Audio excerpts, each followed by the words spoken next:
दरवाजे के बाहर आके एम्बुलेंस रुकी, कुछ लोग उसमें से उतरे, डोरबेल बजनी स्टार्ट हुई और ये डोरबेल ऊपर कमरे में ऋषि को सुनाई दे रही थी। ऋषि की बॉडी ने काम करना पूरी तरीके से बंद कर दिया था। ऋषि के बेड के बाजू में पानी का जग था, उठाने की कोशिश किया लेकिन शरीर में ताकत नहीं होने की वजह से वो जग छूट चुका था, पानी नीचे गिरा हुआ था। बेल बज रही थी, कोई दरवाजा नहीं खुल रहा था। उस स्टाफ ने खिड़की की तरफ जाकर देखा, खिड़की का कुछ हिस्सा खुला था। उन्होंने जैसे तैसे खिड़की से अंदर एंटर किया, दरवाजा खुला। ऊपर की तरफ गए तो देखा ऋषि बेड से नीचे गिरा हुआ था। उन्होंने उसे उठाया और एम्बुलेंस की तरफ ले जाने लगे। ऋषि ने इसका रेसिस्ट किया, मना किया, समझाने की कोशिश की। उसकी कुछ बात समझ में नहीं आ रही थी, पर स्टाफ ने उसे जबरदस्ती उठाया, एम्बुलेंस में अंदर डाला और हॉस्पिटल की तरफ जाने लगे। रास्ते में ऋषि ने कई बार पूछा कि ये लोग कौन है, किस हॉस्पिटल से, किसने जानकारी दी, क्यों आए हैं, लेकिन स्टाफ ने उसकी सिचुएशन को देखते हुए कुछ भी बताया नहीं और हॉस्पिटल की तरफ स्पीड से जाने लगे। हॉस्पिटल पहुंचे, उसे केबिन की तरफ ले जाया गया। ऋषि के दिमाग में बातें चल रही थी लेकिन उसके समझ कुछ भी नहीं आ रहा था कि कैसे वो यहाँ पहुंचा, किसने डॉक्टर को ये जानकारी दी। ना वो डॉक्टर को जानता है, ना हॉस्पिटल को जानता है। ऋषि की बॉडी डैमेज हो चुकी थी। डॉक्टर से बात हुई, डॉक्टर ने ऋषि को बताया, टेस्ट हुए थे, बॉडी में जान नहीं है, फेलियर है, पूरी बॉडी में ड्रग्स फैल चुका है, बॉडी वैसा रिस्पॉन्ड नहीं कर पा रही जैसे बॉडी को करना चाहिए। डॉक्टर ने समझाया ट्रीटमेंट तुरंत स्टार्ट करना पड़ेगा। ऋषि ने भी अपनी बात समझाने की कोशिश की कि ना ही उसके पास पैसे और ना ही वो खुद से इस हॉस्पिटल की तरफ आया, तो किसने और कैसे। डॉक्टर ने ज्यादा समय खराब ना करते हुए उसे सलाह दी, खुद को तैयार करे इस ट्रीटमेंट के लिए, अपने आप को रेडी करे, थोड़ी देर में सर्जरी की जाएगी। कुछ बातें ऋषि की समझ में आ रही थी और कुछ बातें नहीं। थिएटर की तरफ ले जाया गया, कुछ वक्त बीता, सर्जरी सक्सेसफुल हुई। कुछ घंटे बीते, उसे उसकी केबिन में ले जाया गया। केबिन में ऋषि सो रहा था। स्थिति पहले से थोड़ी सी नॉर्मल थी, बॉडी ने कुछ रिस्पॉन्स करना शुरू किया था, बॉडी में कुछ ब्लड पहुंचा था और दिमाग की कुछ नसें खुल चुकी थी।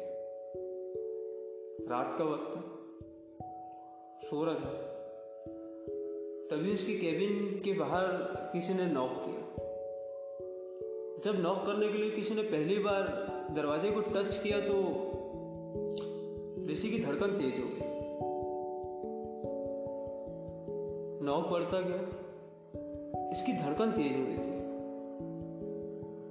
बहुत ही लड़खड़ाते और धीमी आवाज में इसने जानकारी दी, दरवाजा खुला है और अंदर आ जाए।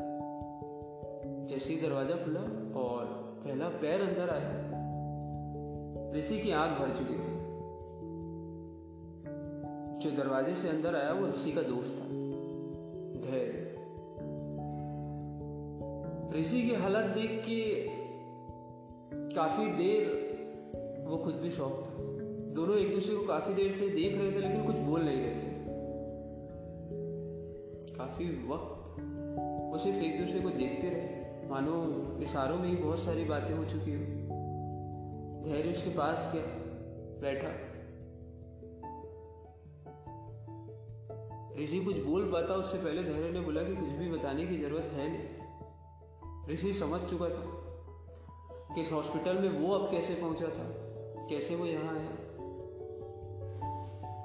ऋषि ने सिर्फ एक बात पूछी कि ये सब हुआ कैसे,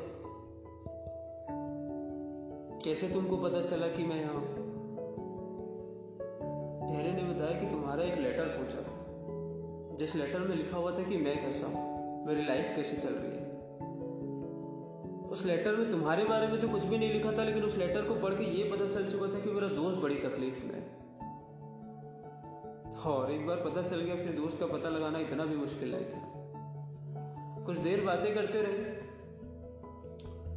ऋषि ने अपनी चीजें बताई, कैसे वो यहाँ काम की तलाश में आया, लाइफ सेटल नहीं हो पाई, पार्टनर ने धोखा दे दिया, जॉब छूट गई, कुछ वक्त पहले उसने अपने पेरेंट्स को खो दिया।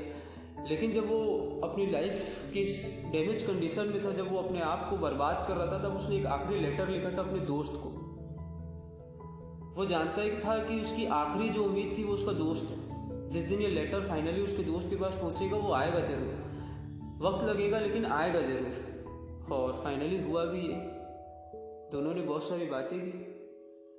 अब दो दोस्त बैठे हैं, थोड़ा सा वक्त लगेगा उनको चीजें सेटल करने में। तो पिछले कुछ दिनों से कई लोगों ने, कुछ खास लोगों ने जिनसे बातें होती है, कई बार कहा कि दोस्ती के ऊपर कुछ लिखना, दोस्ती पे कुछ बनाना। एंड पर्सनली मैं जो है वो इकलौता यही टॉपिक है दोस्ती जिस पे बिल्कुल भी कुछ नहीं बनाना चाहता। मैं दोस्ती पे लिखना ही नहीं चाहता। कहीं ना कहीं मेरे लिए दोस्ती का दूसरा नाम ही भरोसा है, और मैंने इस भरोसे को कई बार टूटते भी देखा है। मैंने मतलब की दोस्ती बहुत देखी है।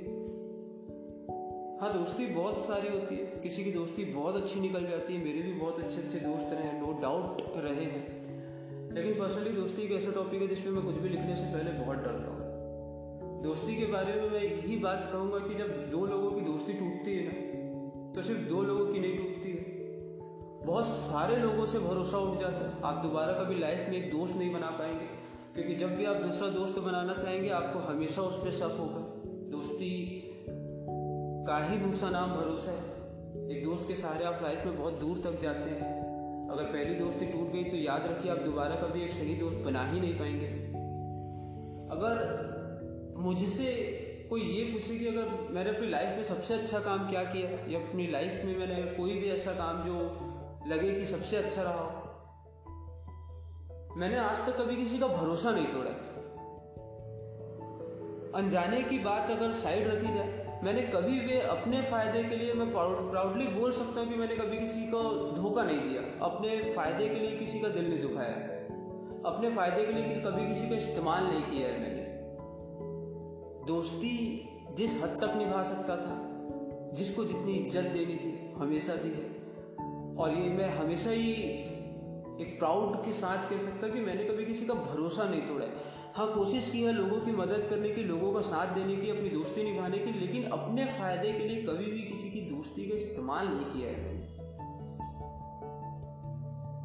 दोस्ती होती भी इसीलिए होता है। दोस्ती में लड़ाइयाँ होती है, दोस्ती में कुछ ना कुछ झूठ भी होता है, कभी सामने वाले का दिल रखने के लिए, तो कभी खुद को, अपनी दोस्ती को बचाने के लिए।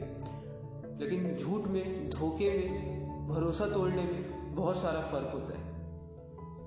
हमेशा एक याद रखिएगा कि जब आप किसी का भरोसा तोड़ते हैं ना, वो दोबारा लाइफ में कभी किसी पे भरोसा नहीं कर पाएगा।